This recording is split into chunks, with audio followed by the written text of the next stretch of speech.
Female reproductive system, और उसके बाद हमने बेटा टॉपिक कंप्लीट किया था, वो था फीमेल सेक्स सेल, जिसे हम ओवम भी बोलते हैं या सेकेंडरी oocyte भी बोलते हैं। ठीक है ना बेटा। चलो बेटा, अब देखिए हमने मेल रिप्रोडक्टिव सिस्टम कंप्लीट किया, मेल सेक्स सेल भी पढ़ी, फीमेल रिप्रोडक्टिव सिस्टम कंप्लीट किया, फीमेल सेक्स सेल भी पढ़ी। अब जब ये मेल सेक्स सेल और फीमेल सेक्स सेल मिल जाती हैं, ठीक है, और इनके मिलने को हम बोलते हैं फर्टिलाइजेशन। ये तब पॉसिबल है, मेल सेक्स सेल और फीमेल सेक्स सेल ये आपस में तब मिल सकती है बेटा जब कॉपुलेशन हो जाएगी। कॉपुलेशन का मतलब जब मेल और फीमेल आपस में मिल जाएंगे। जब मेल और फीमेल आपस में मिल जाते हैं, सेक्स करते हैं, उस चीज को हम कॉपुलेशन बोलते हैं।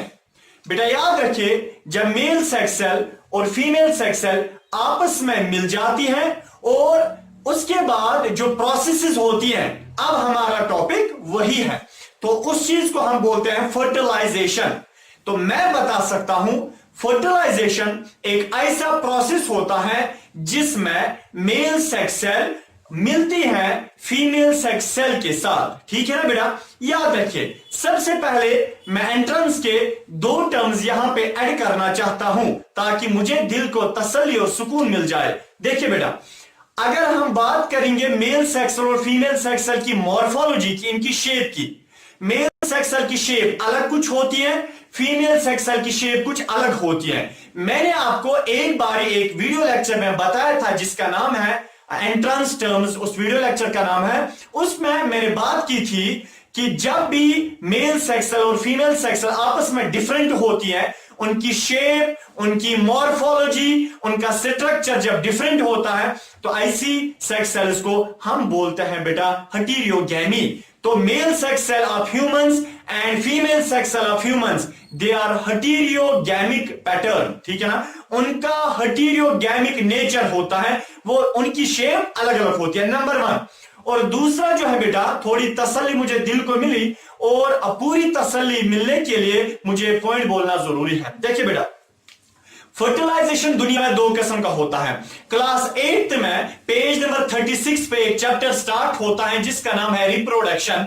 बेटा आपने उस चैप्टर में इस चीज का पढ़ा होगा कि फर्टिलाइजेशन इज ऑफ 2 टाइप्स। एक होता है internal fertilisation and the second one is known as external fertilisation. बेटा मुझे बताने दो, एक्सटर्नल फर्टिलाइजेशन का मतलब जब मेल सेक्स सेल और फीमेल सेक्स सेल बॉडी के बाहर मिलते हैं, फीमेल भी अपनी सेक्स सेल बाहर निकालती है, मेल भी अपनी सेक्स सेल बाहर निकालता है, और जब सेक्स सेल दोनों बाहर निकल आ गई, उसके बाद वो बाहर कहीं मिलते हैं, यानी कि एनवायरनमेंट में बाहर मिलते हैं, पानी में मिल जाते हैं, किसी मीडियम में मिल जाते हैं। ऐसी फर्टिलाइजेशन को मेल और फीमेल सेक्स सेल तो मिल गए बट बॉडी से बाहर मिल गए, ऐसी फर्टिलाइजेशन को हम क्या बोलेंगे? External fertilisation. और इंटरनल फर्टिलाइजेशन का मतलब होता है जब मेल सेल और फीमेल सेक्स सेल आपस में जब मिलती है बॉडी के अंदर, कहां? किसी बॉडी के अंदर जब मिलती है, उस चीज को हम बोलते हैं इंटरनल फर्टिलाइजेशन। तो बेटा इंसानों में इंटरनल फर्टिलाइजेशन होती है। हाँ, एक बारी किसी ने क्वेश्चन किया था, शायद लास्ट साल ये ईयर का है, तो उसमें एक लड़का मुझे बोल रहा था कि सर अगर हम मेल सेक्स और फीमेल सेक्स को लाएंगे फिर टेस्ट ट्यूब बेबी बनाने की कोशिश करेंगे, वो कौन सी है? अरे बेटा इधर देखिए, वो जो है ना वो डिफरेंट कंडीशन है। क्या मतलब? इंसानों का नॉर्मल एवरेज स्कोर हमें देखना, इंसान में नॉर्मली क्या होता है। हम एक टर्म का इस्तेमाल क्लास 9 में करते हैं, इंसान जो होता है ये होता है सिमेट्रिकल। सिमेट्रिकल का मतलब इसको 2 हिस्से बराबर हो जाते हैं। तो मैंने भी अपने वक्त में क्लास 11 में मैंने अपने टीचर से क्वेश्चन किया था, सर आप हमें बताया, अगर आपने बताया इंसान सिमेट्रिकल होता है तो यहां पे क्या मसला? किसी एक बंदे को एक टांग, ये एक बाजू होती नहीं है, दूसरी होती है, वो सिमेट्रिकल कहां? बराबर हिस्से तो कहां हो गए बेटा? वो जो है ना वो एक्सेप्शन होती है। एक्सेप्शन का मतलब नॉर्मल इंसानों में वो नहीं आता है, जो नॉर्मल यानी कि एवरेज में जो होता है उसी चीज का देखना चाहिए। तो इंसानों में जो फर्टिलाइजेशन होती है दैट्स ऑफ इंटरनल फर्टिलाइजेशन। ठीक है ना, वो कौन सा टाइप है? Internal fertilisation. सबसे पहले बेटा टॉपिक क्या बोल रहा है? Fertilisation in human beings. ठीक है ना, ह्यूमन बींग्स में जब मेल सेक्स सेल और फीमेल सेक्स सेल मिलती है, उसके बाद यानी प्रोडक्ट क्या बनता है उसी चीज का हम इंतजार कर रहे हैं। देखिए बेटा, सबसे पहले फर्टिलाइजेशन कहां पे होती है? फीमेल बॉडी के अंदर। देखिए बेटा, एक और टर्म मुझे याद आ गई जो बहुत इंपॉर्टेंट है रिगार्डिंग एंट्रेंस, वो ये है जब मेल सेक्स सेल और जब एक मेल और फीमेल आपस में मिल जाते हैं, ठीक है ना, मेल की पेनिस फीमेल के वैजिना के अंदर जब होती है, उस वक्त हम बोलेंगे ये क्या कर रहे हैं? कोइटस कर रहे हैं, जिसे हम सेक्स बोलते हैं। ये सेक्स कर रहे हैं या कोइटस कर रहे हैं, या हम बोलेंगे ये कॉपुलेशन कर रहे हैं। जब मेल की पेनिस फीमेल की बॉडी के अंदर, फीमेल के वैजिना के अंदर होती है, उस चीज को हम क्या बोलते हैं? कॉपुलेशन, कोइटस, सेक्स, ठीक है ना बेटा। अब देखेंगे यहां पे कि फीमेल रिप्रोडक्टिव सिस्टम का थोड़ा सा एक स्केच हम बनाएंगे, उसके बाद हमें पता चलेगा। देखिए बेटा, ये है, चलिए मैंने असल में परसों बनाया था फीमेल रिप्रोडक्टिव सिस्टम अच्छे से, आज मैं थोड़ा इसका स्केच बना लेता हूं। मुझे खाली आपको बेटा समझाना है कि ये फर्टिलाइजेशन कैसे होते हैं। देखिए, जब मेल और फीमेल आपस में क्वाइटस करते हैं बेटा, आपको पता है फीमेल के वेजिना के अंदर उस वक्त 300 मिलियन स्पर्म्स आती हैं। मैं बता सकता हूं, स्पर्म तो हमारी बॉडी में छोटी सेल होती है, बट याद रखिए बेटा, जब मेल स्पर्म्स या मेल क्वाइटस करता है फीमेल के साथ, उस वक्त लगभग 4 ml, याद रखिए बेटा, एंट्रेंस के रिगार्डिंग इसमें सारे के सारे पॉइंट्स में आज ऐड करता हूं। कोई पॉइंट ऐसा नहीं है जो इससे, यानी कि जो मैं यहां पे ना बताऊं और इसमें आया होगा, ठीक है ना, वैसे तो बात नहीं है। देखिए बेटा, 4 ml स्पर्म्स फीमेल की बॉडी के अंदर जाती है, 4 ml स्पर्म्स। और जब मेरा 4 ml स्पर्म्स अंदर गए, ये 4 ml कितने इसमें स्पर्म्स होती हैं? 4 ml तो कंटेंट होता है, 4 ml में कितनी स्पर्म्स? ऐसे मेरे पास पानी का एक गिलास है, एक गिलास, ठीक है ना, उसमें लगभग 100 ml है। अगर 100 ml पानी है, उसमें कितने वाटर मॉलिक्यूल्स हैं? उसमें करोड़ों वाटर मॉलिक्यूल्स हैं। इस तरह 4 ml स्पर्म कहां गई? 4 ml स्पर्म यहां पे आ गई। इधर देखिए बेटा, स्पर्म का स्ट्रक्चर भी हमने पढ़ा, जिससे पिछले वाले वीडियोस देखे हमने, हमारे लेक्चर्स पिछले वाले देखे रिगार्डिंग दिस टॉपिक।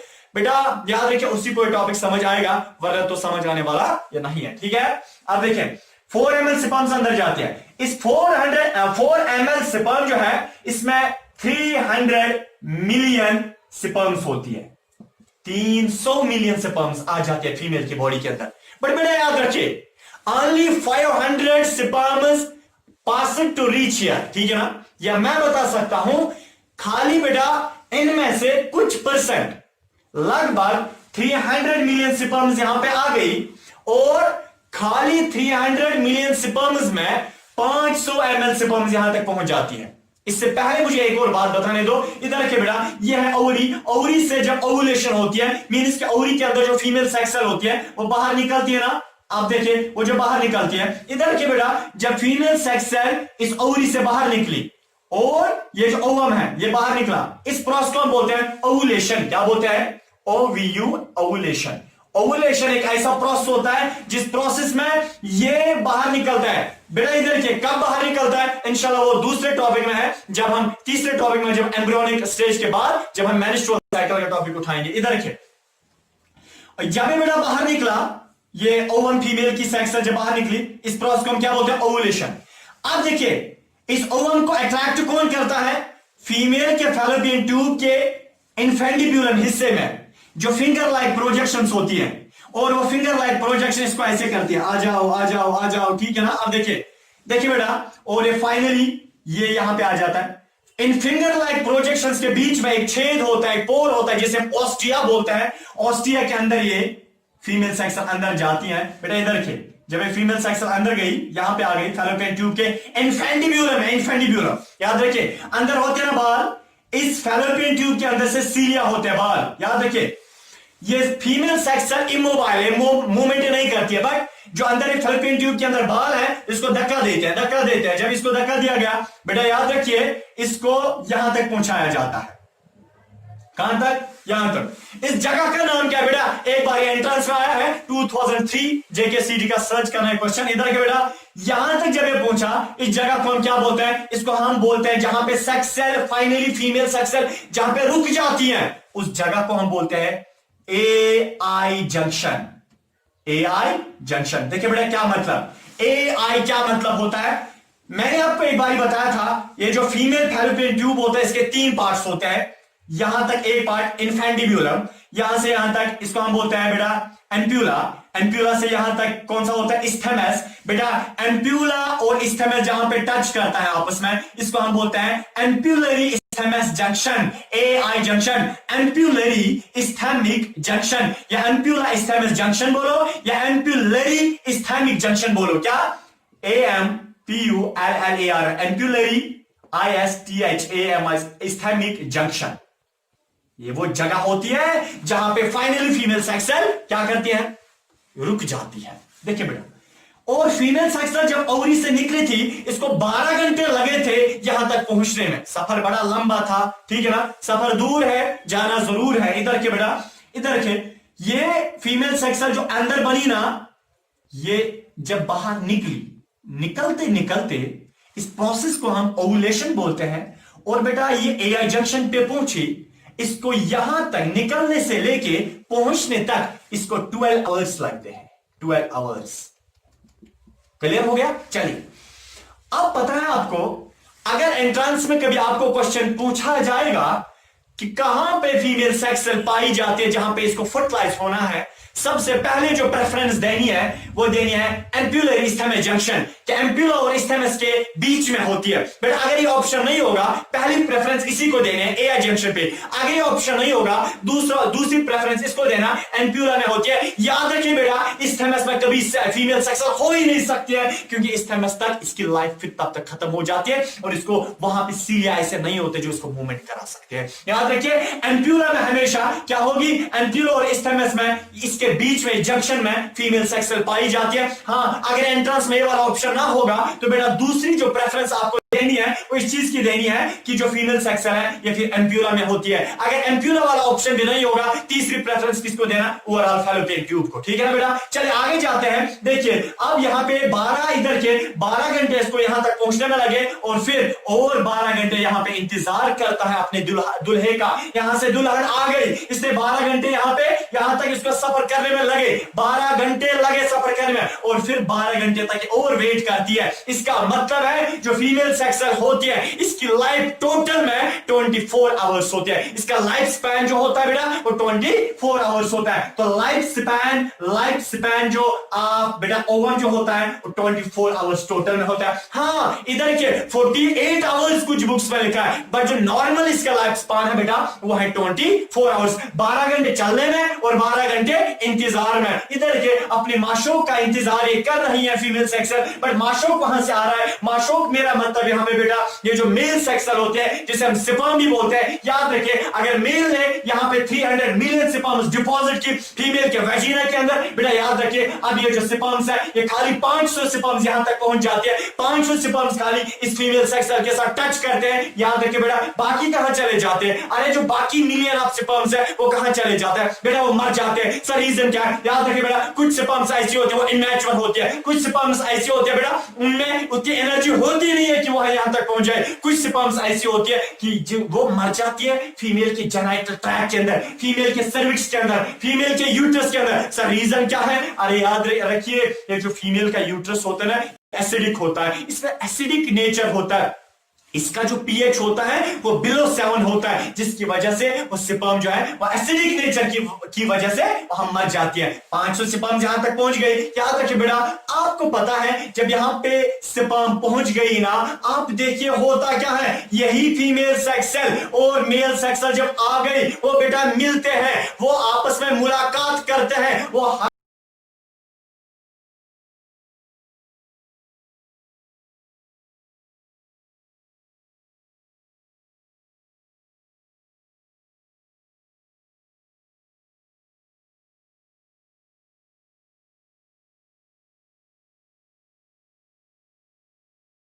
कि जब यहां से मेल सेक्स सेल आई, चले बेटा यहां से ये मेल सेक्स सेल आई, देखिए ये मैंने मेल सेक्स सेल बनाई, इसी ये मेल सेक्स सेल जो है ये जब फीमेल सेक्स सेल के साथ मिल जाएगी तो क्या हो जाएगा? इधर देखिए बेटा, सर क्या फीमेल सेक्स सेल यहां से निकलती है या इस ओवरी से बेटा, या इससे निकलेगी या इससे, दोनों से नहीं निकलती है, याद रखिए, या इससे या इससे निकलेगी, दोनों से नहीं निकलेगी। इधर देखिए, हाँ हमें पता है कि जो मेल सेक्स सेल होती है इसमें ऊपर क्या होता है बेटा, हमने तो पढ़ा है ना, मेल सेक्स सेल के ऊपर से रिसेप्टर्स होते हैं। उन रिसेप्टर्स का नाम क्या है, उनका नाम है बेटा एंटी फर्टिलाइजर रिसेप्टर्स। और हमने यहां से यह भी पढ़ा कि जो या ये अंदर से जो प्लाज्मा मेम्ब्रेन इसका होता है, किसका, ओवम का, वहां पे रिसेप्टर्स होते हैं जिनको हम कौन से रिसेप्टर्स बोलते हैं, फर्टिलाइजर रिसेप्टर्स। तो फीमेल के पास फर्टिलाइजर रिसेप्टर्स, हाँ ये मेल के पास, फीमेल ओवम के पास फर्टिलाइजर रिसेप्टर्स, मेल के पास एंटी फर्टिलाइजर रिसेप्टर्स। बेटा याद रखिए, बहुत सारी स्पर्म्स आ जाती है, बहुत सारी स्पर्म्स, और जो पहले पहुंच जाती है, जो पहली स्पर्म जो इसके साथ टच करती है, वही उसी को चांस मिलता है, कहां, उसी को चांस मिलता है फर्टिलाइज होने का। इसका मतलब है बेटा, जो एक्टिव स्पर्म होती है, जो एक्टिव स्पर्म होती है, जिसकी मोबिलिटी तेज होती है, जिसकी मूवमेंट तेज होती है, जो सबसे एक्टिव होती है, जिसमें एनर्जी ज्यादा होती है, जो मैच्योर होती है बेटा, वही इसके साथ टच करती है और इसके साथ फर्टिलाइज होती है, उसके उसी से फिर बच्चा बनता है। इसका मतलब है बेटा, आप और मैं, पूरी दुनिया के इंसान, आपको बताएं, हम एक मैच्योर स्पर्म, हम एक एक्टिव स्पर्म से बने हैं। कुछ दिन पहले बेटा व्हाट्सएप पे मैसेज आया करते थे कि आपको पता है कि इंसान जो है, आप यानी कि मैसेज भेजा जाता था कि एक दूसरे को फ्रेंड सर्कल में, कि आपको पता है आप तो क्या बने हो, एक्टिव स्पर्म से बने हैं, ठीक है ना, आप तो एक्टिव हो। इधर के बेटा बहरहाल ये जो स्पर्म है, ये जो ओवम है, स्पर्म से क्या है, एंटी फर्टिलाइजर रिसेप्टर्स, इस ओवम में क्या है, फर्टिलाइजर रिसेप्टर्स। देखिए सबसे पहले क्या होता है, जो स्पर्म पहले पहुंच जाएगी वही अंदर जाएगी, ठीक है।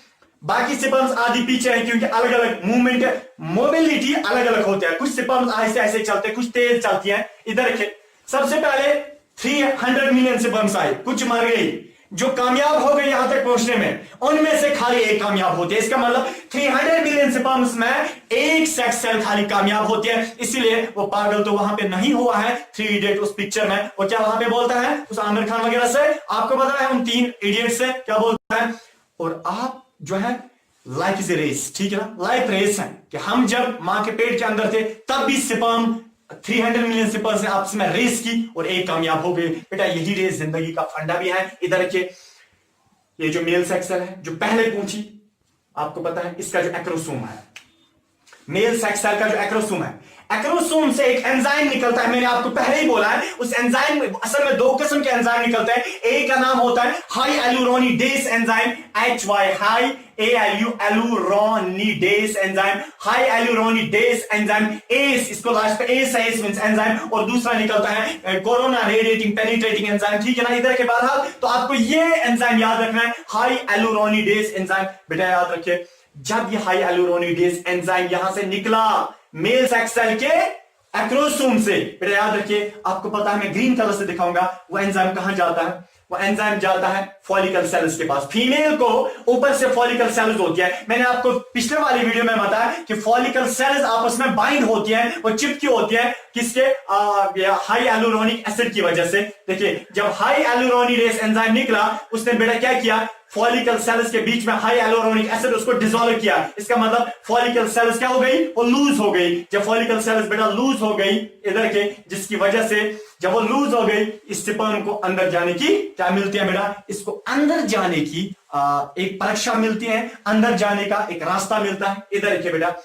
जब ये मेल सेक्स अंदर आ गई, ठीक है, मिलता है बेटा। इधर के जब स्पर्म आगे आई, थोड़ा सा मैं आपको यहां पे और दिखाता हूं, ये जो बेटा स्पर्म है ये और आगे आ गई। इधर के ये स्पर्म जो है ये और आगे आ गई। देखिए बेटा यहां पे अब रिसेप्टर्स है, ठीक है, अब यहां पे क्या है, रिसेप्टर्स है।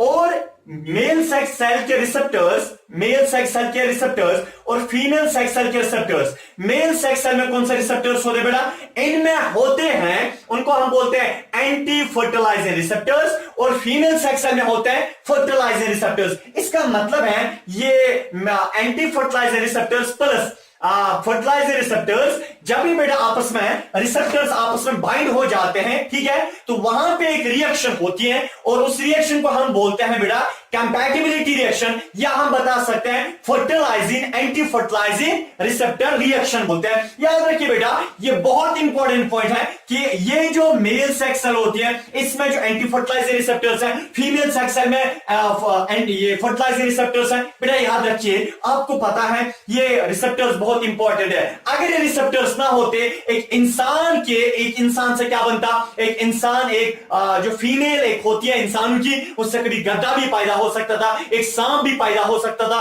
एक चूहा भी पैदा हो सकता था। बेटा याद रखिए, आपको पता है ये जो रिसेप्टर्स हैं ये स्पीशीज स्पेसिफिक रिएक्शन कराता है। यहां पे क्या मतलब, दीज रिसेप्टर्स आर यानी कि two important for species specific reaction. मेरा मतलब है जो बेटा ये रिसेप्टर्स होते हैं ये आपस में क्या पहचानते हैं एक दूसरे को, क्या ये एंटी फर्टिलाइजर रिसेप्टर्स पहचानते हैं फर्टिलाइजर रिसेप्टर्स को, क्या ये यानी कि हमारी स्पीशीज की सेक्स सेल है ये fertiliser receptors anti fertiliser receptors को पहचानते हैं, क्या ये हमारी स्पीशीज के ही स्पर्म सेल है। ठीक है, इसका मतलब यानी कि स्पीशीज को यहां पे पहचाना जाता है। जब बेटा इन्होंने आपस में एक दूसरे को पहचाना, ये बोल रहे हैं नहीं हाँ अपनी सेक्स है, ये बोल रहे हैं नहीं अपनी स्पीशीज की सेक्स है, जिसकी वजह से ये जो है बेटा फीमेल सेक्स सेल जो है इस स्पर्म को यानी कि क्या करते हैं, अट्रैक्ट करते हैं। अट्रैक्ट का मतलब एक्सेप्ट करते हैं। जब बेटा इसको एक्सेप्ट किया गया, आपको पता है, और यहां पे आप एक वेव, ये जो ज़ूनर पैलिस्यूडम है रिसेप्टर्स होते हैं बेटा,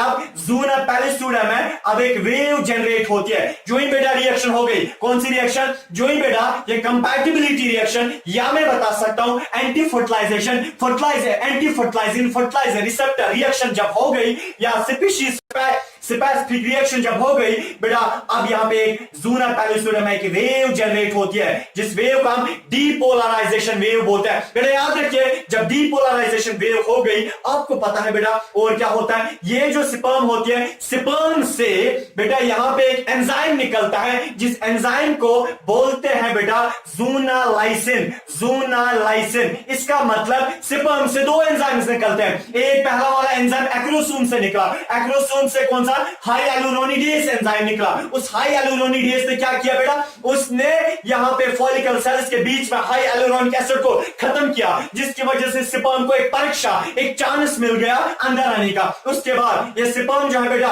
ये दूसरा प्रोसेस क्या करता है, ये फर्टिलाइजर रिसेप्टर्स के साथ मिल जाता है। जब ये मिल गया, वहां पे स्पीशीज स्पेसिफिक रिएक्शन हो जाती है। और बेटा तीसरा प्रोसेस क्या होता है, जो स्पर्म होती है ये एक एंजाइम निकालती है, जिसको हम बोलते हैं ज़ूनालाइसिन एंजाइम। जब स्पर्म में ज़ूनालाइसिन एंजाइम निकला, ये वहीं से बोलता है, ज़ूना का मतलब ज़ूना पैलिस्यूडा, लाइसिन का मतलब ब्रेक करना, तोड़ देना, खत्म करना, डीजेनरेट करना, ठीक है ना, सफेद हस्ती से मिटा देना। इसका मतलब है ज़ूनालाइसिन एंजाइम जब स्पर्म से निकला बेटा, याद रखिए वो एंजाइम कहां पे आता है, वो इस ज़ूना पैलिस्यूडा के पास आता है। ज़ूना पैलिस्यूडा को वार्न करता है, धमकाता है, बोलता है ज़ूना पैलिस्यूडा से, एक तो अपने आप को काम करो, एक तो अपने आप को क्या, एक तो अपने आप को छेद बनाओ, क्योंकि मेहमान आ रहा है, क्योंकि दुल्हा आ रहा है। इसका मतलब है बेटा, जब ज़ूनालाइसिन एंजाइम निकला कि स्पर्म से, उसने ज़ूना पैलिस्यूडा को छेद बनाया, जिसकी वजह से बेटा स्पर्म को और अंदर जाने की परीक्षा और चांस मिलता है बेटा।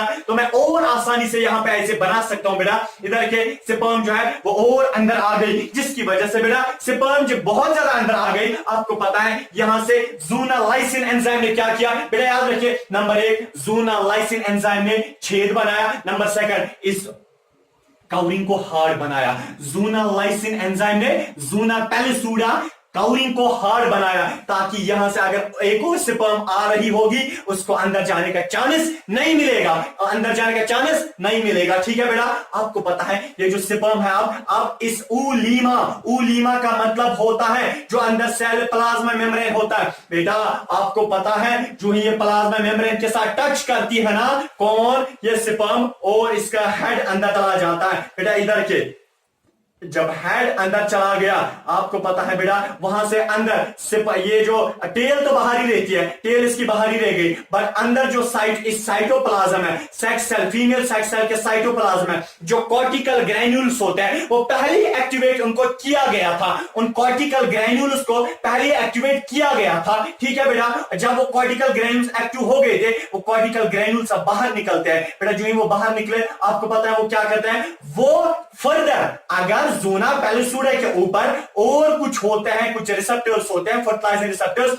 ये कॉर्टिकल ग्रेन्यूल्स बाहर निकलते हैं और उन रिसेप्टर्स को बोलते हैं आप खत्म हो जाओ, क्योंकि अगर यहां से एक और स्पर्म आएगी वो मत ना किसी रिसेप्टर के साथ मिलेगी, जब रिसेप्टर के साथ नहीं मिलेगी तो स्पर्म्स बहुत सारी अंदर नहीं आ सकती है। जब स्पर्म्स बहुत सारी अंदर नहीं आ सकती है उस चीज को हम बोलते हैं, या अगर बहुत सारी स्पर्म्स अंदर आ जाएंगी उसको हम बोलते हैं पॉलीसिपर्मी। बेटा वो हो ही नहीं सकता है, क्योंकि पहले ही कॉर्टिकल ग्रेन्यूल्स क्या करते हैं, वो सारे रिसेप्टर्स फर्दर क्या करते हैं, डिजेनरेट करते हैं, खत्म कर देते हैं। इसका मतलब कॉर्टिकल ग्रेन्यूल्स पॉलीसिपर्मी को प्रिवेंट करते हैं। ठीक है, जब बेटा यहाँ पे ये हेड आ गया स्पर्म का अंदर, टेल बाहर ही रहती है। टेल बाहर क्यों रहती है, क्योंकि टेल का एक ही काम था, विप्लैश मूवमेंट कराना, यानी स्पर्म को एआई जंक्शन पे पहुंचाना। इसने तो किया। आपको पता है बेटा अब यहाँ पे क्या होता है, ये जो हेड होता है किसका, स्पर्म का जो हेड है उसमें न्यूक्लियस है, न्यूक्लियस में क्रोमोसोम्स होते हैं, क्रोमोसोम्स हाफ नंबर होता है 23 खाली,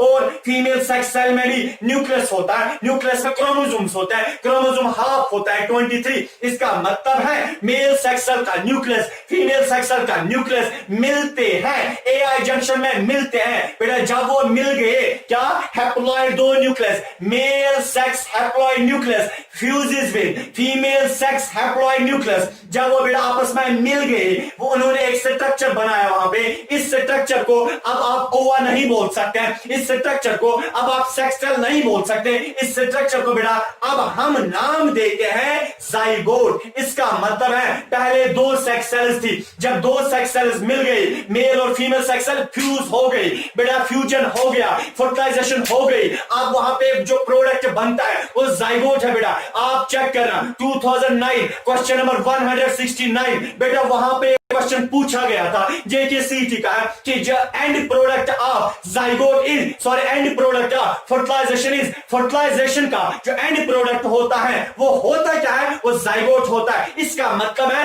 जाइगोट तो mixture of male and female gamete या सेक्स से होता है। बेटा जब यहां पे जाइगोट बन गया, आपको पता है जाइगोट में आप क्रोमोसोम्स कितने होते हैं, बेटा 2011 क्वेश्चन नंबर 172 जेकेसीटी का सर्च कर लेना, आपको पता है वहां पे आया था zygote contains dash number of chromosomes. कितने क्रोमोसोम्स होता है मैं बता सकता हूं, मेल के भी क्रोमोसोम्स होता है, फीमेल के भी क्रोमोसोम्स होता है, मेल के 23 होता है, फीमेल के 23 होता है, टोटल में 46 होता है इन ह्यूमन बीइंग्स। इसका मतलब जाइगोट में टोटल नंबर ऑफ क्रोमोसोम्स 46 होते हैं, या मैं बता सकता हूं 23 पेयर होता है। इसका मतलब जो ये बच्चा बनेगा, जाइगोट बड़ा हो जाएगा, वो हम एम्ब्रियोनिक डेवलपमेंट, जो इसके बाद हमारा टॉपिक है, बेटा याद रखिए जो बच्चा होगा उसमें इसी जाइगोट से बच्चा फर्दर बनेगा। याद रखिए अब बच्चे में जो क्रोमोसोम्स होते हैं वो होता है बेटा 46 या 23 पेयर होता है। ठीक है ना।